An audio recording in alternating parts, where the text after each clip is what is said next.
Fa molt i molt temps, en un poble petit al peu d'una muntanya, vivia un gegant enorme conegut com el gegant del Pi. Era tan alt que les seves passes feien tremolar la terra, però, malgrat la seva mida imponent, era un gegant molt bondadós i estimava ajudar els habitants del poble. El gegant vivia sota un gran pi que creixia al cim d'un turó. Des d'allà podia veure tot el poble i els camps que l'envoltaven.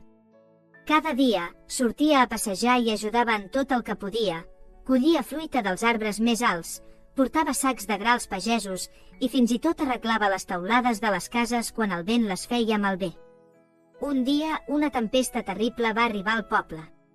La pluja va caure sense parar durant hores i un fort vent va començar a bufar, fent que el riu creixés i s'endugués el pont que connectava el poble amb el bosc. Sense el pont, els habitants no podien anar a buscar llenya ni caçar per alimentar les seves famílies.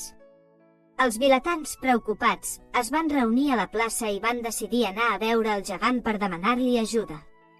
El gegant, en escoltar els seus problemes, els va dir amb un gran somriure: «No patiu, amics meus.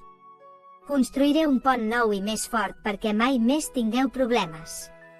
L'endemà, el gegant va començar a treballar. Amb les seves mans gegantines, va aixecar pedres enormes i va tallar arbres del bosc amb molt de compte, sempre respectant la natura. En pocs dies, el pont estava acabat. Era tan fort i robust que ni la tempesta més gran el podria destruir. Els vilatans van celebrar l'esforç del gegant amb una gran festa.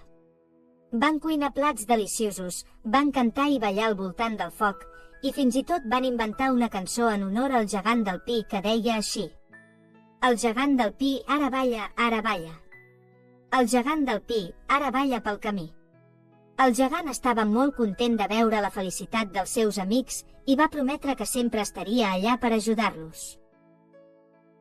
Des d'aleshores, el gegant del Pi es va convertir en un heroi estimat per tothom, i la seva història encara es canta i es balla avui dia a moltes festes i tradicions populars de Catalunya.